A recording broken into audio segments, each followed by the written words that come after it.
días, buenas tardes, buenas noches ya aquí en Valencia. Queremos preguntarles cómo se encuentran. Me parece que hemos tenido demasiadas conferencias sin preguntar si van las cosas bien, si cada uno de ustedes está bien con este problema de la pandemia, que dicen que estamos en la tercera ola.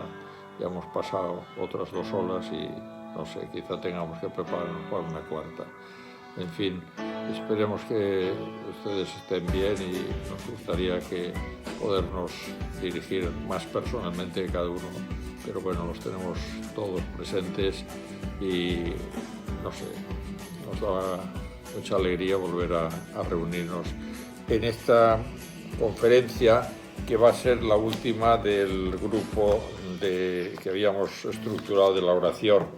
Es una conferencia que quería hacer un resumen de lo dicho, apoyándonos en el libro En presencia de Dios, 100 cartas sobre la oración del padre Caffarel.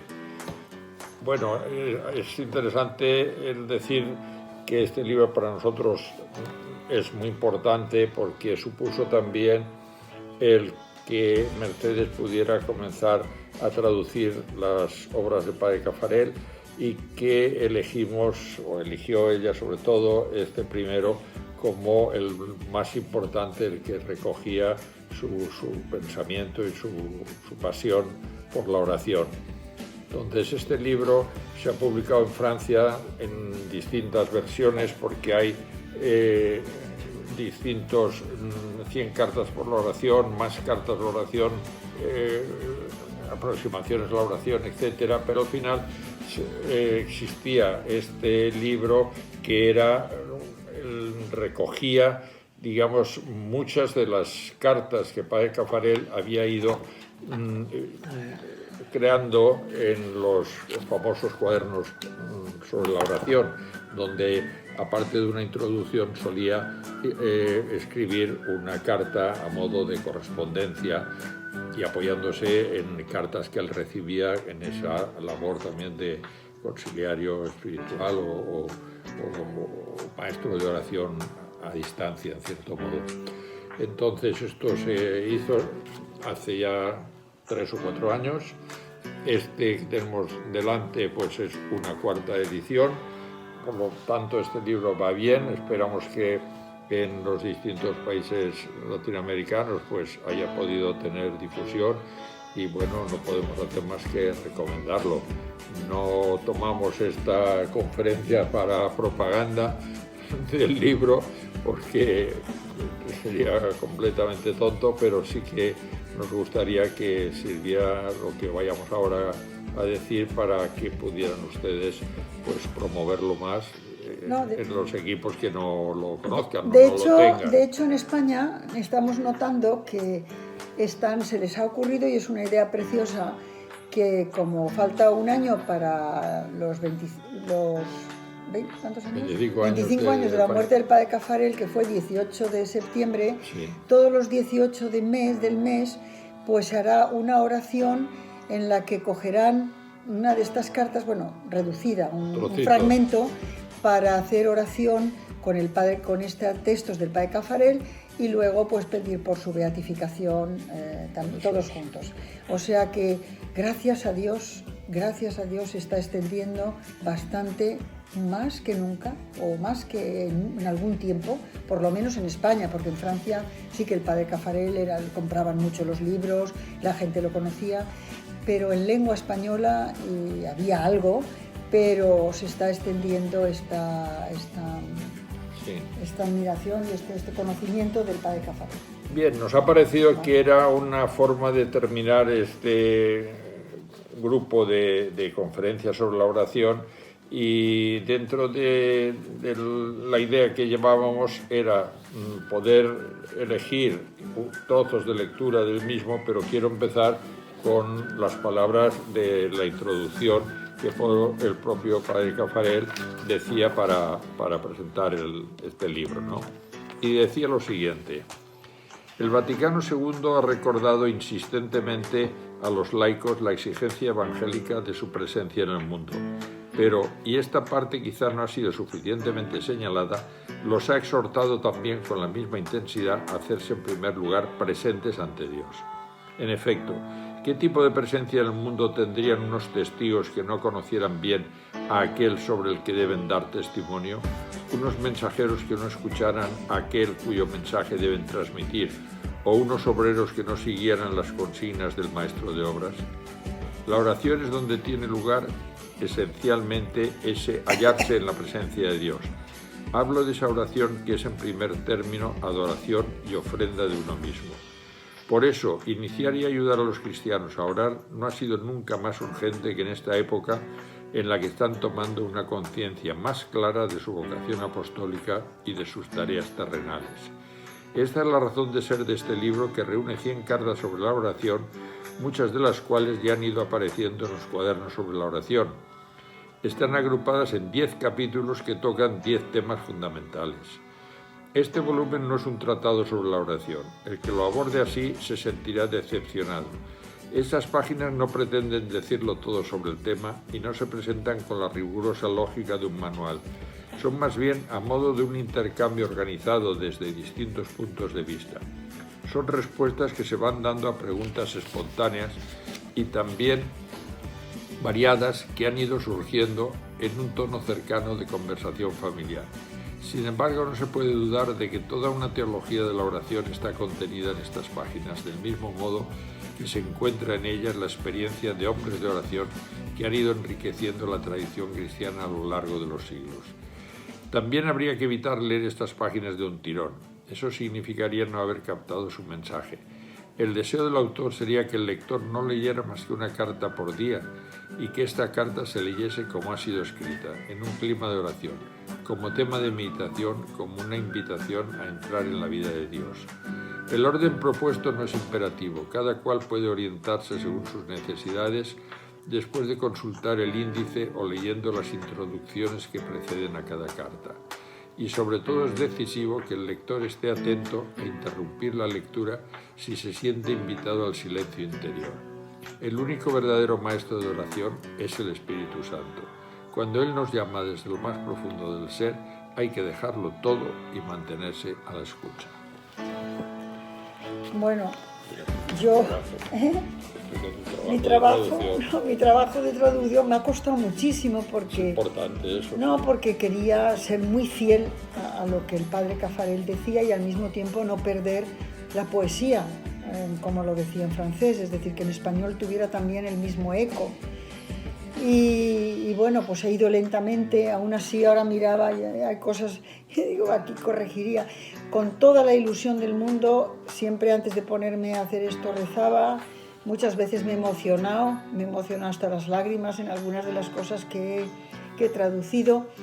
Y la verdad es que me hizo mucha ilusión hace poco que viniera un sacerdote joven y me dijera en una reunión de los equipos, más aún que un matrimonio, vino aquel sacerdote y me dijo, estoy haciendo oración con el libro del padre Caffarel, me está ayudando muchísimo, se lo he comprado a varios amigos. Bueno, me dejó eso maravillada porque él no era como si dijéramos un equipier que quisiera, yo qué sé, comprar el libro del fundador para... No, era alguien que quería hacer oración y que este libro había sido una gran ayuda para él.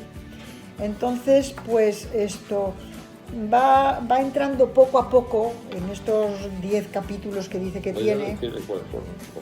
Sí, los 10 capítulos son El Señor está aquí y te llama, y entonces hay muy bonitos, eres esperado en la casa del Señor, háblale, el consejo del viejo cura, etcétera, ¿no? Luego el segundo, mi padre y yo obramos sin cesar, que es un poco, pues lo primero es como la actitud para empezar la oración. Este es estar convencido de que no somos nosotros, ¿no? Los que hacemos la oración, creemos que la hacemos bien o mal, depende de nosotros, que todo depende de Dios. Bienaventurados los pobres, que es el sentimiento ese de que lo recibimos. Hay algunos preciosos, la oración del pecador, el ovillo de lana, la marca de agua, la oración del pobre. Es que son tan bonitos, no sabía cuál elegir. Son bonitos hasta los títulos, ¿no? Cuarto, la vida eterna es que ellos te conozcan. y cómo se conoce, ¿no? Escuchándole, el libro más sabio, que es el Crucifijo, Conocer para amar, bueno, es precioso. Otro que es la pareja, que también es una imagen de Dios. El quinto es Cristo quien vive en mí, que Él intercede sin descanso por nosotros. Ya no soy yo el que ora, ¿no? Y bueno, y luego el sexto, santificado sea tu nombre, que también es una preciosidad porque hay algunos ejemplos en Ronchamp, en la capilla esa del Le Corbusier, que es una capilla desnuda. Bueno, reunidos en la unidad. Bueno, yo ya no sabía cuál elegir porque había la hija pequeña del organista, la presencia de María, Mimuna la Negra, que a mí me gustaba mucho, en la brecha. Bueno, he elegido uno porque bienaventurados los que tienen hambre y sed, esa hambre de absoluto, los gemidos del espíritu. Que la oración sea ayuno antes de ser festín, es decir, que no pretenda uno conseguir disfrutar en la oración y haber tenido un momento, sino que sea ayuno antes de ser festín. En total gratuidad, como una tierra sedienta, mendigo de Dios. Luego el noveno, movidos por el Espíritu de Dios. Hay una muy bonita que es deposita tu ofrenda sobre roca. La invitación al niño cautivo, esa la leeré porque es preciosa. Y la última, el que se adhiere a Dios forma con Él un solo espíritu, que he elegido la oración de una mujer humilde, porque al padre Caffarel le gustaba mucho, pero si se lo compran y lo leen, yo sé que van a disfrutar, que les va a ayudar a hacer oración muchísimo, porque a nosotros nos ha ayudado extraordinariamente. Álvaro va a mirar esta que se llama Creer en el Sol. Sí. La primera. Faltaba decir que la editorial es PPC, creo que lo hemos dicho alguna vez, y que, como ya hemos comentado, tiene unas oficinas en Bogotá, seguro, y bueno, y una red de distribución que me imagino que será fácil. Si no, pues hoy todo es tan mundial que lo pueden pedir Amazon. Amazon no, pídanlo a su librero habitual. Sí. Venga. Vale. Bueno, leo la primera, esta que ha elegido Mercedes, Creer en el Sol. Hay siempre una pequeña entrada del padre Caffarel también. ¿Por qué agitarnos tanto como si el valor de nuestra oración dependiera únicamente de nuestro esfuerzo? El amor de Dios nos cubre y nos rodea por todas partes. No hay más que dejarse inundar por él. Ahora, escribe, tropiezas contra el obstáculo clásico, ese sentimiento de no llegar a nada, de perder el tiempo en la oración o quizá, quién sabe, la secreta humillación de no ofrecer a Dios más que una oración informe, desesperadamente vacía. Y comienzas a desanimarte. Te olvidas de que en la oración no estás solo, que Dios está en ti. No se puede juzgar ese tiempo de oración desde el único punto de vista de tu participación. Dios también actúa, Dios antes que nada, y su intervención es mucho más importante que la tuya. Cuando tomas el sol no tienes que hacer nada para que el sol te caliente y te penetre. Solo necesitas estar allí y ofrecerte a su irradiación. Lo mismo ocurre con la oración. Se trata de exponerse al sol. Pero al menos habrá que creer en el sol y en su acción. Lo que importa es nuestra fe. Solo ella percibe la acción santificadora de Dios. Solo ella nos abre y nos entrega a esta acción. No comiences pues nunca tu oración sin tomar conciencia de Dios presente, sin ofrecerte a su amor activo, eficaz. Y persevera. De tu perseverancia depende que Dios poco a poco te transforme, te divinice. Si sientes la tentación del desánimo, fíjate a qué metas ha llevado la fidelidad a la oración a muchos santos. Y entonces ese deseo potente que te había puesto en marcha hacia Dios, el de una unión íntima con Él, se despertará de nuevo. Lee este texto de San Juan de la Cruz y en él encontrarás motivo de ánimo. El alma llega a estar completamente colmada de los rayos de la divinidad y toda transformada en su Creador, pues Dios le comunica a su ser de modo sobrenatural, de tal manera que ella parece ser Dios mismo. Tiene lo que Dios tiene y todo lo que cada uno de los dos tiene parece ser una misma cosa por esa transformación. Podríamos incluso decir que por esta participación el alma parece ser más Dios que alma, aunque es verdad que ella guarda su ser, el cual es distinto del ser divino, como el vaso es distinto del rayo que lo ilumina y lo penetra. Me parece que ya está, que acababa ahí. Sí. Bellísimas las palabras también de San Juan de la Cruz. Bueno, es que le gustaba el padre Cafarel le gustaba San Juan de la Cruz, Santa Teresa de Jesús, los santos, los místicos españoles. Yo, eso me hace mucha ilusión, ¿no? Bueno, pues luego esto... Uy, ¿aquí qué hay? Esta es muy bonita también porque, caramba, lo que dice el padre Cafarel de la mirada. Marcos el evangelista dice de Jesús frente al joven rico: él le miró y lo amó. Este amor es verdad para todos nosotros. Rezar es tomar conciencia de esa mirada de amor y ofrecerse a su virtud purificadora y regeneradora. Los evangelios mencionan varias veces las miradas de Cristo. Andrés presenta a su hermano a Cristo y él le miró. Pedro acaba de negar a su maestro. Este, volviéndose, fijó su mirada sobre Pedro y Pedro lloró amargamente. Un hombre virtuoso le pregunta a Jesús por el camino de la vida eterna. Jesús le miró y lo amó. Nos dice Marcos, que tiene el don de las fórmulas breves y evocadoras. El amor y la mirada están estrechamente unidos. Hay que mirar para amar, pero también amar para mirar de verdad. No se ve bien más que con el corazón. Esto es una frase del Principito de Saint-Exupéry. No hay nada como la mirada para revelar el amor. El que es mirado de este modo no se equivoca. Todo su ser, hablo de su ser íntimo, de su yo secreto, despierta, se estremece, se maravilla, se entusiasma y vive bajo la impresión de esa mirada de amor. La mirada de amor suscita amor. En la mirada de amor que recibimos, lo más maravilloso no es solamente lo que descubrimos sobre el alma y el amor de esa otra persona, sino lo que aprendemos sobre nosotros mismos. Esa mirada es efectivamente un espejo en donde uno se ve visto, según la acertada frase de Lanza del Basto. Y es muy impresionante descubrirse digno de ser amado, capaz de hacer surgir el amor en otro corazón, como cuando el agua surge inesperadamente de la roca. ¿Cómo no reconciliarse con uno mismo? Amor, estima, respeto, todos esos sentimientos que pueden resultar, si no totalmente desconocidos, poco percibidos hasta ese momento, al irrumpir en nosotros nos hacen tomar conciencia de repente de nuestra dignidad. Y desde ese momento tenemos una razón de ser, porque existimos para otro. Pero todavía hay algo más admirable. Cuando esa mirada de amor es la de un cristiano que a la luz de Cristo discierne nuestro yo secreto, nuestra alma de hijo de Dios, nuestro nombre eterno, aquel que nos ha hecho nacer en el pensamiento de Dios, aún antes de entrar en la existencia, entonces esa mirada nos conmueve hasta lo más hondo, porque es infinitamente transparente a la mirada de Dios sobre nosotros. Eso es lo que Él propone a nosotros, las parejas, que a lo largo de la vida nos vayamos mirando, y no solamente, pues como eso dice, con esas cualidades, con el amor, sino al final que llegáramos a mirarnos a la luz de Cristo, que discierne el yo secreto del otro, el nombre eterno del otro, aquel que nos ha hecho nacer en el pensamiento de Dios. Pero eso que la otra persona pueda llegar a eso. Cuando se trata de Dios, uno puede estar seguro de que Él está siempre en actitud de amar. Y esa actitud, esa atención ardiente, es la presencia del amor en nuestra alma. Deslumbramiento también.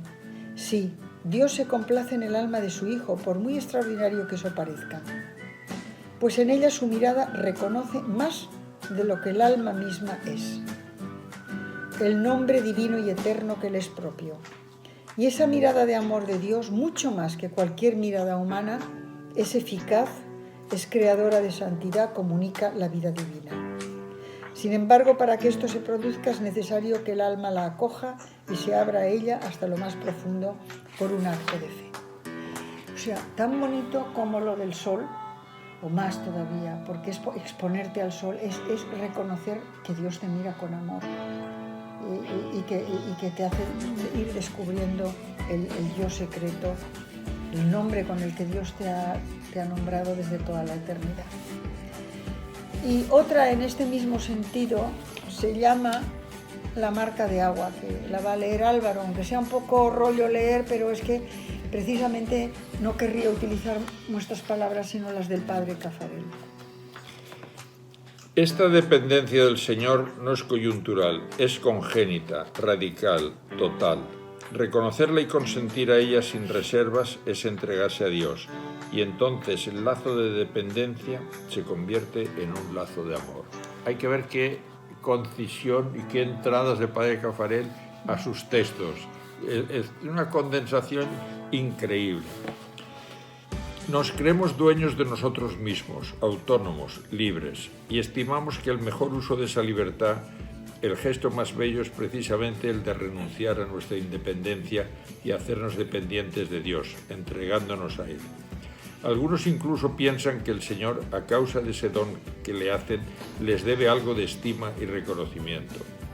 Es verdad que no hay nada más grande para un ser libre que hacerse dependiente de otro por amor, como los novios el día de su boda. Pero no es verdad que nosotros seamos libres en ese sentido en relación con Dios. Mirad un papel.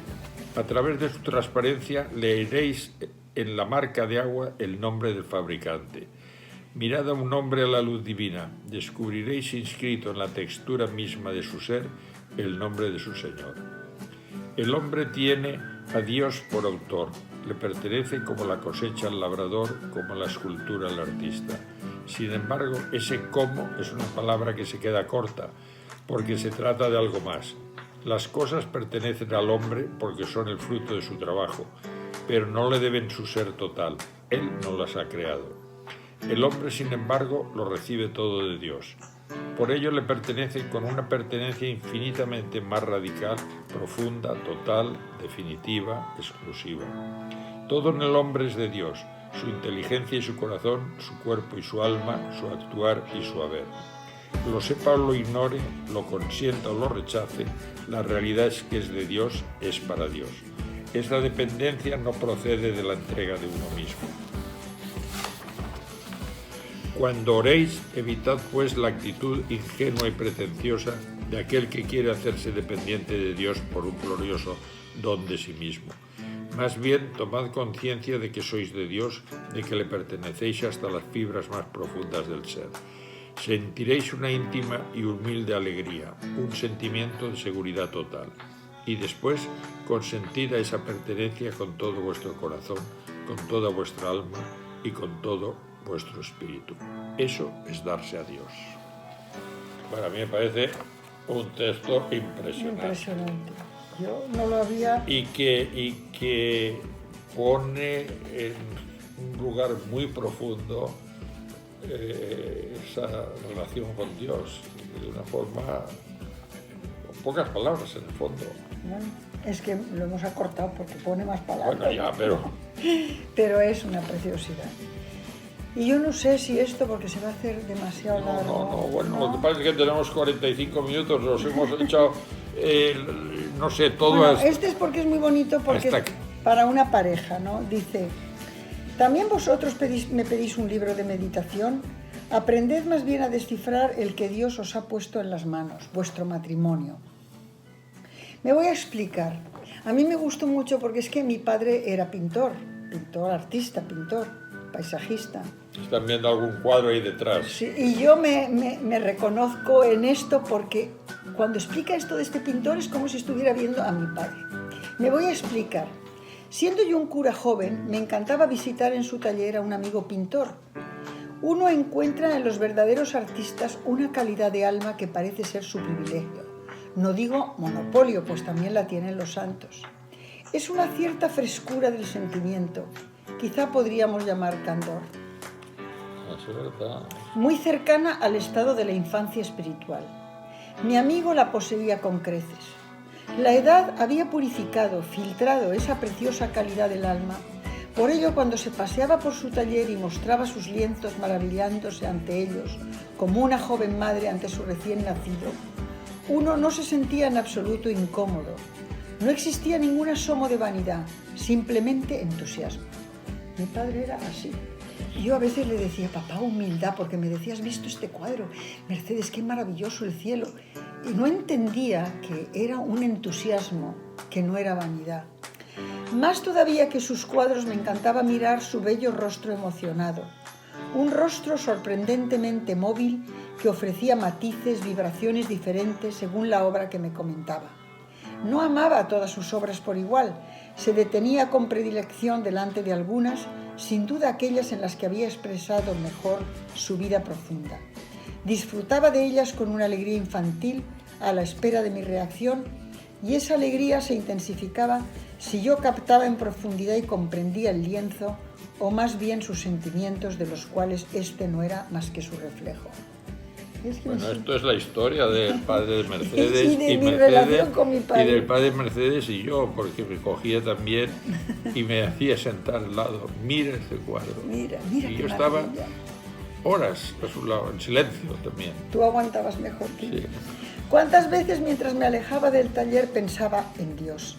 Dios, en el vasto taller que es el universo, también nos conduce de la mano para presentarnos sus obras, las nombra, nos ayuda a descubrir su significación profunda, nos introduce, gracias a ellas, en su pensamiento y en sus sentimientos. No todas sus criaturas le atraen por igual, en algunas se detiene más largamente. Son aquellas en las que ha puesto lo mejor de sí mismo, aquellas a través de las cuales nos revela sus más sublimes perfecciones. Entre ellas está el amor, la unión del hombre y de la mujer. Claro, es bonito y te hace ilusión, ¿no? Día a día fue creando toda la realidad y al sexto día la creación del hombre había coronado el conjunto. Sin embargo, la obra divina todavía estaba inacabada. Faltaba instaurar el matrimonio. Dios formó entonces a Eva y la unió a Adán. Esta unión del hombre y de la mujer era la expresión perfecta del gran proyecto que se perfilaba en el horizonte de los tiempos, la unión de su Hijo y de la humanidad redimida. ¿Cómo no iba a tener una predilección especial por el matrimonio, la última de sus creaciones temporales? Así pues, no es sorprendente que nunca acabemos de descubrir lo que representa la vida de la pareja. No es extraño que todos los místicos, empezando por la Biblia, recurran al matrimonio para expresar las riquezas de amor que nos reserva la unión con Cristo. Bien, entonces dice, no lo quiero hacer tan largo, pero... Y ahora que os he mostrado el camino, porque habla una pareja, Paul y Monique, para descifrar la parábola de vuestro matrimonio, es hora de que hagáis vosotros mismos vuestros propios descubrimientos. Pero a ejemplo de los apóstoles, no dejéis de pedirle a Cristo que os explique su sentido. De no ser así, os pareceríais aquellos de los que el Señor decía, miran sin ver y escuchan sin oír ni comprender, pues su corazón se ha embotado para no entender en su alma y convertirse. Él cita, no lo he leído porque se hacía muy largo, pero va comparando testimonios de otras parejas Pero esa explicación del matrimonio, eso es una la belleza. última de sus creaciones. Es la última de sus creaciones. Nunca había pensado yo eso. Yo tampoco, para mí fue muy novedoso. ¿Qué más cosas hay? Hay todos los que quieras. Dios mío, es un que libro entero. hay tantas que yo ya no sé cómo hacerlo porque... Tú tranquila. Aquí está la que yo quería haberles leído porque nos explicaba lo de la misa, que es una preciosidad, porque dice que tenemos que sentir la ayuda de la Virgen para hacer oración, de los santos, de la Iglesia de la tierra, pero también de la Iglesia del cielo, la gran liturgia celeste, la de los ángeles y los santos, a la que hay que unirse en la hora de la oración. Y entonces dice una cosa muy bonita que es: el Sanctus de la misa es mucho más que un eco lejano de la fiesta del cielo. Significa que el pueblo cristiano se une en ese momento a la asamblea jubilosa, que la liturgia terrena se inserta en la liturgia de los ángeles, que los pecadores que somos nosotros tenemos derecho a asociarnos al culto celeste en honor de la santidad de Dios y de la gloria de Cristo vencedor. Es que es precioso. Justamente la oración está en relación estrecha con el mundo de los ángeles. Encuentro una ilustración muy expresiva en la Biblia. Jacob, llegada la noche, se durmió, después de haber colocado una piedra bajo su cabeza. A decir verdad, se trata de un sueño misterioso, del tipo que tuvo Adán en el momento de la creación de la mujer, parecido también al que tuvo Abraham cuando se estableció la alianza, un sueño orante. Duermo, pero mi corazón vela. De repente Jacob vislumbra una escalera plantada en tierra cuya cúspide llega hasta el cielo, y sobre esta escalera los ángeles van y vienen, suben y bajan. Del mismo modo, cuando el cristiano reza, los ángeles, irresistiblemente atraídos por su oración, se acercan a convocarle a la gran liturgia y fraternalmente se lo llevan con ellos. No tiene eso nada de sorprendente. En el que hace oración está Cristo orando.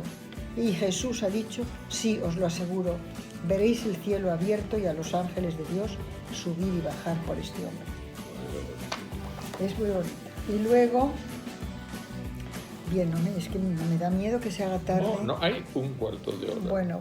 Ustedes nos excusan estas pequeñas interrupciones, no son conferencias doctrinales, sino reflexiones de nosotros mismos, dudas y, bueno, tanteos para... Esta es un trocito que voy a leer sobre la Virgen. No, esta era ateísmo y oración, sí. ¿Por qué hay tan pocos conocedores de Dios que sepan hablar de Él, que estén impacientes por darlo a conocer?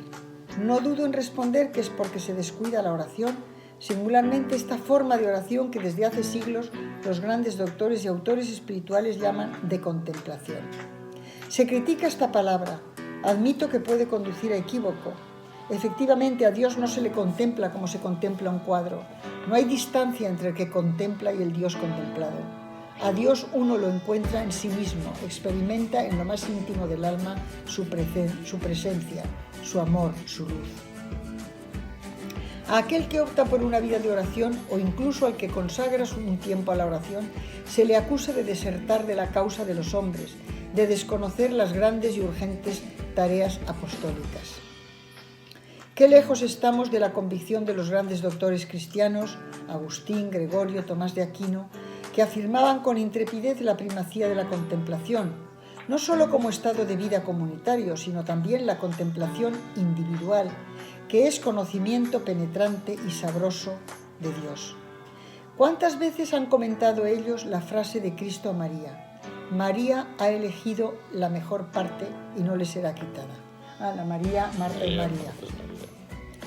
San Agustín lo hizo con una fórmula célebre: Marta turbabatur, María epulabatur, frase que se podría traducir: Marta se atareaba, María saboreaba. Atreverse a sostener que los contemplativos son personas sin eficacia es ignorar totalmente la historia de la Iglesia. Los detractores de la vida contemplativa cambiarían pronto de opinión si leyeran las vidas de San Bernardo, de Catalina de Siena, de Santa Teresa de Jesús, de María de la Encarnación y de tantos otros. Los más vigorosos y audaces apóstoles de la Iglesia renovaron siempre sus energías misioneras gracias a la contemplación. Hoy en día nos encontramos con el aumento del ateísmo militante, del cual uno de los padres del concilio decía que es el error más grave, la enfermedad mortal de nuestro tiempo. Ese maremoto que amenaza con sumergir la tierra no podrá ser contenido si la Iglesia no lleva a cabo un gran esfuerzo para que vuelva a florecer en su seno la vida contemplativa, para que en todos los medios surjan verdaderos contemplativos. Si esto es así, ya no nos quejaremos de la falta de apóstoles. Si esto es así, se multiplicarán los profetas del Dios vivo. Era esa su obsesión. Absolutamente. Y cuando hablemos de la oración, pues será eso lo que hablaremos. Bueno. ¿Paso al niño cautivo? Sí. ¿O no? Sí. Iba a leer la otra de los brazos extendidos, pero es que será muy largo el tiempo. No hay tanto tiempo. 10 minutos. Que eran muy bonitas estas dos y muy importantes. Pues venga. Vamos a por ellas. El niño cautivo. Es que esta la hicimos el otro día, hicimos la reunión de equipo aquí con esta oración. Él había ido, el padre Cafarel dice que había ido a predicar la Semana Santa en un pueblo de la montaña, le había invitado el párroco. Y dice que al confesar a los parroquianos descubrí en un gran número de ellos una formación espiritual de una gran calidad. Tenían como un aire de familia. Su relación con Dios estaba hecha de confianza filial, de paz, de alegre generosidad. Entonces dice que deduje que bajo su apariencia de rudo montañés, mi cura escondía una vida interior excepcional y que era un hombre que despertaba las almas. Entonces le pregunto, y dice que nuestra última conversación no se habría alejado del carácter impersonal de las precedentes, pero un comentario mío dice que me permitió, el sacerdote habló, el párroco, y me permitió entrever un alma sacerdotal singularmente profunda. Dice, he reencontrado recientemente las pocas notas que puse por escrito de mi vuelta a la habitación. Y entonces, un poco el resumen de todo esto es: muy por debajo de nuestros gestos religiosos, de nuestras torpes generosidades, de nuestros fervores sensibles, de nuestros deseos vehementes o de nuestras aspiraciones impulsivas, existe en nosotros una zona de frescura, de inocencia, de virginidad. Las durezas, las angustias, las maldades o las impurezas no pueden alcanzarla, ensuciarla o contaminarla. Es ahí donde vive nuestra alma de niño, joven, fresca, pura, limpia, inviolable. Pero en casi todos los seres humanos, esa alma de niño está secuestrada. Ser cristiano es antes que nada liberar al niño cautivo, acercarlo a la luz, desatar sus ataduras para que pueda respirar y entonar un canto límpido, cristalino. ¿Cómo me gustaría gritar?, decía el cura a tantos bien pensantes. No entraréis en el paraíso gracias a vuestros aires importantes, vuestros razonamientos sentenciosos, vuestras virtudes afectadas, estudiadas o elevadas, vuestras cuentas y vuestras rentas espirituales. Necesariamente tendréis que dejar de lado todo esto. Únicamente si consentís y le dais la mano a vuestra alma de niño podréis entrar en el reino de los cielos, porque os lo aseguro, ese reino ha sido reservado a los niños y a aquellos que se les parecen. Siempre os ha sorprendido y seguramente también escandalizado ver a Cristo prometer el cielo y hacerlo a bajo precio a la pecadora pública, a la esposa adúltera, al bandido a su lado en la cruz. Y es que al acercarse a él, esa alma de niño liberada en un instante, le susurraba a Cristo una palabra simple, una palabra de amor, ese sí que orienta una vida. Ser redimido es así de sencillo, pero lo que ocurre es que hay que aceptar que es sencillo. Nuestra vida eterna se juega no en el nivel de los comportamientos edificantes, de las virtudes conformistas, de las grandes conquistas, sino en la fina punta del alma. Lo que decide nuestra eternidad es una cierta sonrisa de nuestra alma, una sonrisa infantil, cándida, pura, confiada, audazmente confiada. Creo que esa calidad de sonrisa es la que arrebató al Hijo de Dios de la vida trinitaria y lo llevó irresistiblemente al seno de la joven María. Es una belleza. Es una belleza. Una Y belleza. para acabar, Y pregunta esto al final. no, pero ya no hace falta. Sí. ¿Sabes? Bueno, sí. ¿Y Claro. cómo? Le pregunté yo al párroco. Reencontrar nuestra alma de niño y volver a darle el deseo de vivir, de cantar, de sonreír. No conozco nada mejor que la oración, me dijo, a condición, sin embargo, de que el adulto se calle y aprenda de la libertad del niño. Es una preciosidad. Y me he dejado para el final la que el padre Cafarel me dijo como decisiva y que yo comprobé que era decisiva, que se llama La oración de una mujer humilde. Tenemos tiempo antes de empezar, si quieres despedir. No, me quiero despedir, aún falta, la leo. Me Muy despido. bien, sí, sí. Si aquella humilde mujer me escuchara hablar de su método de oración, seguro que sonreiría con esa sonrisa a la vez limpia y tímida que le era familiar, y no estaría equivocada, y yo casi podría comprender el matiz de dulce ironía encerrado en esa sonrisa. Pobres de nosotros que somos tan ricos en técnicas y métodos. Ella no seguía ningún método para hacer oración, como tampoco para sonreír. Qué bonito es eso. Casi todos los días asistía a misa de 7. Cuando yo distribuía la comunión la distinguía entre todos, no por la intensidad, sino por la calidad de su recogimiento. Calidad imposible de definir, era como si en su fondo viviera algo tan dichoso, de lo cual emanaba una misteriosa claridad que se transparentaba en su rostro. Un día que estábamos hablando me permití preguntarle cómo oraba. De momento se sorprendió, pero como la pregunta de un sacerdote era para ella algo que había que tomar en serio, se concentró un instante y luego me respondió. Al inicio de la oración siempre pienso que Dios tiene su idea y quiere algo de ese tiempo que voy a pasar cerca de Él. Entonces quiero lo que Él quiere y ya no busco más. Esa es toda mi oración. Me confío cómo había llegado a aquella forma de oración. No sabré reproducir sus palabras exactas y lo siento, pues su hablar de mujer del pueblo era sencillo, concreto, lleno de sabor. Esto es en resumen lo que me dijo. He llegado a pasar una frase muy penosa en la oración. Mi deseo de conocer y de amar a Dios era cada vez mayor. Se hacía tan fatigoso que me dejaba completamente trastornada, cansada. Encontré que no era normal y pensé que había que suprimir ese deseo, que podía ser en el fondo una búsqueda de mí misma y que era mejor presentarme al Señor vacía de todo deseo. Tampoco conseguí la paz. Entonces busqué las grandes intenciones que podían ser agradables a mi Dios, la conversión de los infieles, la unión de las iglesias, el fin de la guerra, pero nunca estaba segura de que la intención elegida fuera la que Dios hubiera preferido. Al final, un día me vino un pensamiento tan simple que me sorprendí de no haberlo tenido antes. Ya que nunca estoy segura de actuar según la preferencia de Dios, ¿por qué no me contento con querer con todas mis fuerzas lo que Dios quiere en lo más hondo de mí? Me uno con toda mi voluntad a la voluntad divina, o mejor todavía, dejo que esa voluntad divina se apodere totalmente de la mía. Entonces estaré segura de no equivocarme y no dejaré pasar de lado el deseo de Dios. Estaré segura de ofrecerle la oración exacta que espera de mí. Esta vez me inundó la paz, una paz hasta lo más profundo. Si alguna vez la pierdo, ese es el signo de que me he dejado distraer de la voluntad de Dios y vuelvo inmediatamente a esa oración. Y recuerdo que el padre Caffarel me dijo: ves a la capilla, Mercedes, y haz esa oración. Yo, Mercedes, quiero lo que tú quieres. Y esa es la oración que yo hice. Y me emociono al recordar.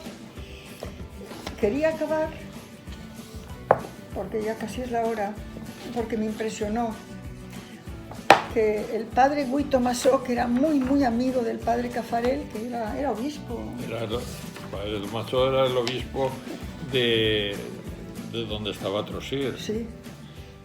Y fue el que le acompañó en sus últimos momentos. Sí, eso es lo que me impresionó. Que cuando ya uno está tan mal y no puede hacer nada, ¿no? Está esa oración de Señor, yo quiero lo que tú quieres, que es. Pero también están las oraciones que uno ha aprendido de pequeño. Porque yo he visto a gente con Alzheimer y cuando iba ¿a dónde era? A Fontilles. A Fontilles, sí. Sí, la última leprosería de Europa, que estaba aquí cerca de Valencia. Sí, Mercedes estuvo allí, sí, en la junta que llevaba aquello, en la fundación. Y había un pabellón, sí, que estaba dedicado a enfermos de Alzheimer. Y me acuerdo en la misa, una de las misas que participé, que claro, uno estaba caído, tumbado, el otro no hablaba, el otro decía algo pero no se enteraba, parecía. Y había una señora también, pero que en los momentos de la consagración estaba tumbada, no podía casi, en una sillita de ruedas, hacía un esfuerzo supremo en ese momento por ponerse más recta, porque estaba delante, de una manera más concreta, delante de Dios. Y en el momento del Padre Nuestro vi que lo rezaba, porque esas cosas quedan grabadas, esas cosas de niño cuando decimos, criticamos a los colegios, a la parroquia, muchas cosas y tal, y no nos damos cuenta que son los que han impregnado nuestra vida de esas palabras de la oración que han quedado, pues, y que cuando uno está que no puede más, pues son las únicas a las que uno se acoge, ¿no? Y dice, me impresionó porque el padre Tomasó, que había acompañado al padre Caffarel, dice, nuestro último encuentro fue en septiembre de 1996 en el hospital de Beauvais, en el momento en que el Papa Juan Pablo II venía a visitar Francia. Entonces dice, yo no me podía ir porque había previsto un encuentro de parejas jóvenes.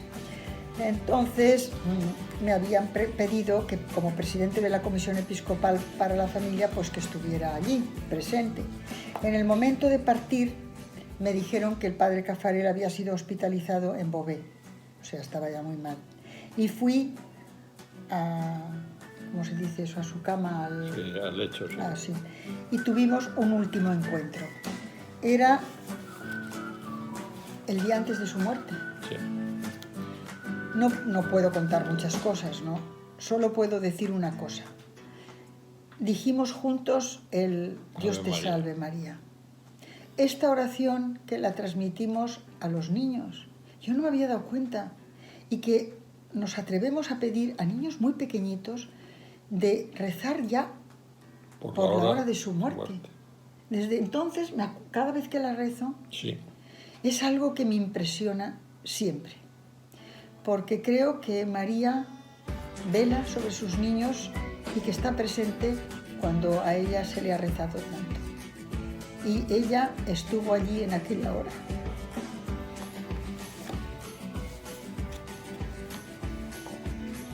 ¿Cómo dices? No, que ella estuvo allí en aquella hora. Ahora cerca del apóstol de los equipos de Nuestra Señora.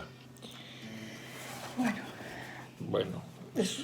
¿Te despides tú? Porque... Nosotros al padre Tomazó lo conocimos hace muchos años, ha escrito algunos de los temas de los equipos, fue el que acompañó a los equipos en la peregrinación del año 1976 a Roma, y acompañó al grupo de jóvenes del cual en ese momento nacieron los equipos de Nuestra Señora de Jóvenes.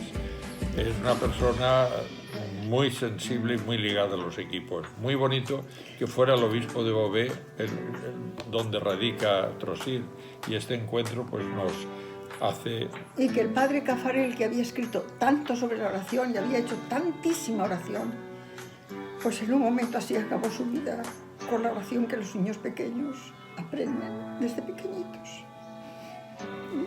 Lo siento, pero me emociona mucho. Gracias. Muchas gracias de habernos escuchado. Muchas gracias. Para nosotros es, no sé, muy especial estar conectados con ustedes. Esperamos que de estas conferencias pues tengamos un eco un día de cada uno de ustedes por conocernos. Muchas gracias y hasta la próxima vez. Yo es que soy un poco llorona, pero... Mercedes es que se emociona, pero claro, es que es por emocionarse. Yo también, pero... Lo aguanta mejor. Sí. Adiós. Bueno, adiós y hasta la siguiente.